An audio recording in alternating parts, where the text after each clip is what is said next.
Hello, my colleagues. Today we are here to talk about a very important topic, which is patient satisfaction after spinal surgery.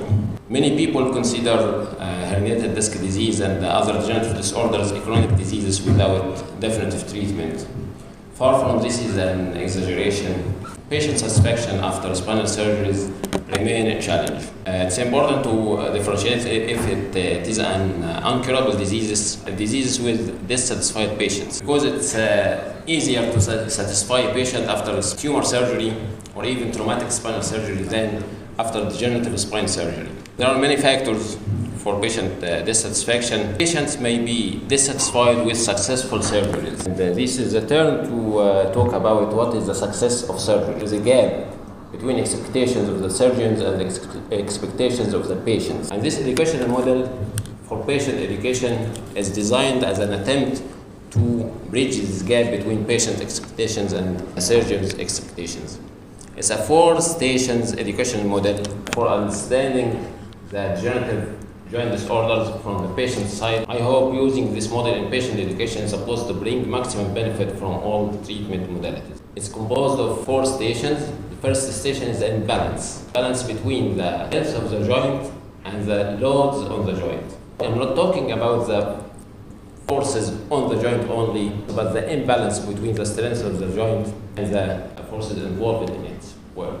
The strength of the joint, I mean factors that work on its stability, because stability of the joint is proved to accelerate joint degeneration. The second station is anatomical changes, herniated disc, that appear in the images. It's a separate station for patient education. The instability that appear in images. This station is a target of our procedures and surgeries to correct spinal instability, to fix instability, to remove herniated disc, and so on. This station is separate from the third station, which is the pain and dysfunction. The second station may be disc herniation, spinal instability, maybe even disc desiccation or facet hypertrophy, and this station is a target of our procedures usually. This station is the part that appear in images, but the third station is what we evaluate clinically to detect the dysfunction and the pain, and this is a success from the patient point of view. This station does not appear in images, the third station, which is the pain and dysfunction. What is important, because even in clinically evaluated patient with images that supporting the clinical evaluation, properly diagnosed patient, properly treated patient, but is satisfied with his procedure because she does not understand the separation between these 2 stages that may need different interventions. Whatever the causes of pain, musculoskeletal, neural, organic, or psychological, pain and dysfunction are separate stations from the second station. To the fourth station, which is a very important station because it closes the loop. Implications of pain and dysfunction, which is a weakness, regional weakness due to reluctance to move because of pain. And we can extend this station to generalized weakness, even coronary dysfunction. It's unexpected for a patient with bilateral knee osteoarthritis, for example, to maintain physical activity or even initiate it. This is important because it explains the fact that the result of spinal surgery is related to the duration of symptoms. As time extends, the cycle rotates. It's important from the patient side to understand the cycle. Many studies prove that the results of spinal surgery are related to the relation between the surgeon and the caregivers and the patient. And the patient education is proved to improve patient satisfaction after spinal surgery. And our duty is to bridge this gap between the patient knowledge and the surgeon knowledge. I give the lumbar disc disease, the disc disease as an example for this cycle.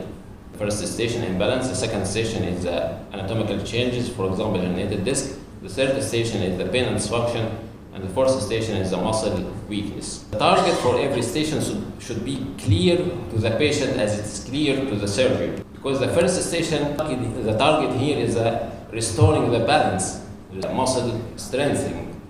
The second station is our station, is a station of nucleotomy for desiccated disc and the discectomy for herniated disc and spinal fixation for unstable spine. The third station may be targeted by the surgeon for pain intervention and maybe target for psychologist for a patient with a psychological problem, maybe target for medication and so on. For the fourth station is a very important station because if the surgery is delayed for any reason, the patient should maintain activity to avoid looping and completing the cycle. This cycle explains the relationship between the muscle weakness and the herniated disc or degenerative disc spine disease as a result or as a cause. It's not strange to find our colleagues claiming that the spinal surgeries are not pain-relieving operations, despite criticism to this oversimplification, but we have duty to explain to our patients this long and complex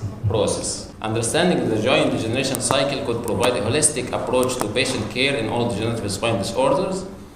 It could help understanding the role of various interventions and their therapeutic targets within the cycle. It will unify the term of success between the patient side and surgeon side. And thank you.